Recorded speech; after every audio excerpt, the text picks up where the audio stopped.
আসসালামু আলাইকুম প্রিয় শিক্ষার্থীবৃন্দ। তো তোমরা যারা আমার এডুকেশন 24 চ্যানেলটি এখনো সাবস্ক্রাইব করো নাই তারা অবশ্যই সাবস্ক্রাইব করে পাশে থাকবে। তো তোমাদের জন্য কিন্তু অন্যরকম একটা নিউজ নিয়ে আজকে হাজির হলাম।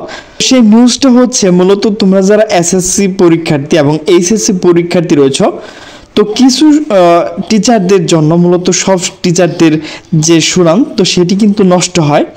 তো মূলত যে সকল শিক্ষক দ্বারা সকল শিক্ষকের যে সুনাম নষ্ট হয়, তো সেই সকল শিক্ষক যারা মূলত নিজেদের কর্মের ফল নিজেরা ভোগ করবেন, তো সে বিষয়ে কিন্তু একটি নোটিশ প্রকাশ করা হয়েছে। তো যারা মূলত নিজেদের দায়িত্ব নিজেরা সঠিকভাবে পালন করেন নাই সে সকল শিক্ষকদের কিন্তু অ্যাকশন নেওয়া হয়েছে। তো সে বিষয়ে কিন্তু বিস্তারিত আলোচনা করব।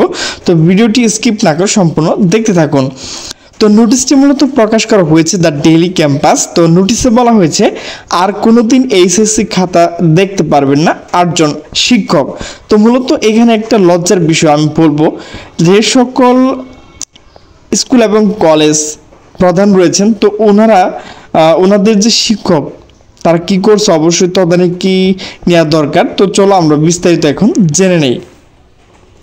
তো নোটিশটি মূলত প্রকাশ করা হয়েছে 26শে জুলাই 2025 বিকাল 5টা 7 মিনিটে।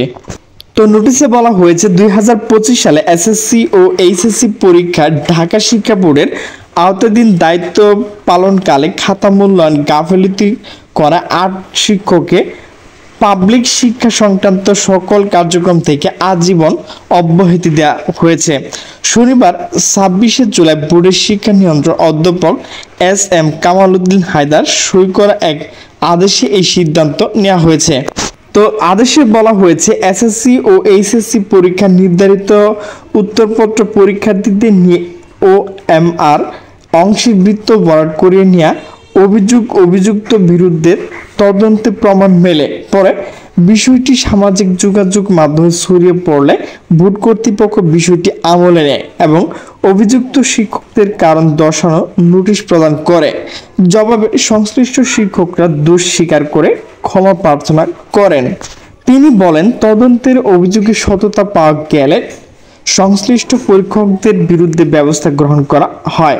এতে বোর্ড সিদ্ধান্ত নেয় তাদের সকল ভবিষ্যৎ আর কোনো পাবলিক পরীক্ষা কার্যক্রম সম্পৃক্ত করা হবে না। আজীবনের জন্য অব্যাহতি পাওয়া শিক্ষকদের তালিকায় 4 জন এসএসসি ও 4 জন এইচএসসি পরীক্ষার সঙ্গে যুক্ত ছিলেন। তো আমি যে আপনাদের নামগুলো বলবো, আপনাদের শিক্ষকরা আমার ভিডিওগুলো দেখবে, আসলে আপনাদের কাছে কীরকম লাগবে? তো পরের যে কষ্ট সেটি কিন্তু আগে চিন্তা করা সকলের দরকার, এমনকি আমারও।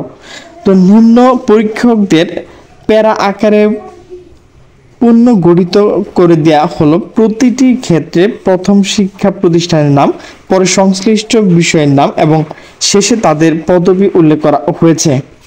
তো আমি এখন তাদের নাম বলবো এবং প্রতিষ্ঠানের নাম বলবো। আসলে আপনাদের দ্বারা কিন্তু আপনাদের যে প্রতিষ্ঠান তো তারও কিন্তু একটা দুনাম চলে আসছে এখানে। এসএসসি পরীক্ষার ক্ষেত্রে অব্যাহতি পাওয়া পরীক্ষকরা হলেন সাভারের saint Joseph high school and college উচ্চতর গণিত বিষয় পরীক্ষক মহসিন আলামিন, ঢাকার Jatrabari ideal school and college ইসলাম ও নৈতিক শিক্ষা বিষয় পরীক্ষক সাখাওয়াত হোসেন আকন, ঢাকা নবাবগঞ্জের মুন্সিগঞ্জ উচ্চ বিদ্যালয় সহকারী প্রধান শিক্ষক ও গণিত বিষয় পরীক্ষক আবু বকর সিদ্দিক এবং টাঙ্গাইল বাসাইল উপজেলা সুল্লা আব্বাসিয়া উচ্চ বিদ্যালয় গণিত বিষয় পরীক্ষক মোহাম্মদ আলেকজান্ডার মিয়া। এরপর এইচএসসি যে সকল শিক্ষক মূলত এখানে সে নোটিশ আসছেন। আর এইচএসসি পরীক্ষার ক্ষেত্রে অব্যাহতি পাওয়া সেই পরীক্ষকের নাম হলো নরসিংদী বেলাব উপজেলা মারুচা কলেজ বাংলা প্রথম পত্রের পরীক্ষক জনাবা মধুসন্দা লিপি, ঢাকা ডেমরা রোকেয়া আহসান কলেজ ইংরেজি দ্বিতীয় পত্রের পরীক্ষক জনাবা মুরসানা আক্তার, ঢাকা সাভার হাজী ইউনুস আলী কলেজ বাংলা দ্বিতীয় পত্রের প্রভাষক মোহাম্মদ জাকির হোসেন এবং গাজীপুর কালিয়াকুর শফিপুর এলাকার Bhasha Shahid Abdul Jabbar Ansar VDP college and school and college Bangla দ্বিতীয় পত্রের প্রভাষক জনাব মোহাম্মদ রফিকুল ইসলাম। তো আমার কাছে অবশ্যই এগুলো দেখে ভালো লাগলো, কারণ শিক্ষা মন্ত্রণালয় এরকম আরও কঠোর ব্যবস্থা নেওয়া দরকার। তো প্রিয় শিক্ষার্থীবৃন্দ, আমার ভিডিওটি যদি ভালো লাগে তাহলে অবশ্যই লাইক কমেন্ট শেয়ার করবে। তো সকলে সুস্থ থাকবে, ভালো থাকবে, আল্লাহ হাফেজ।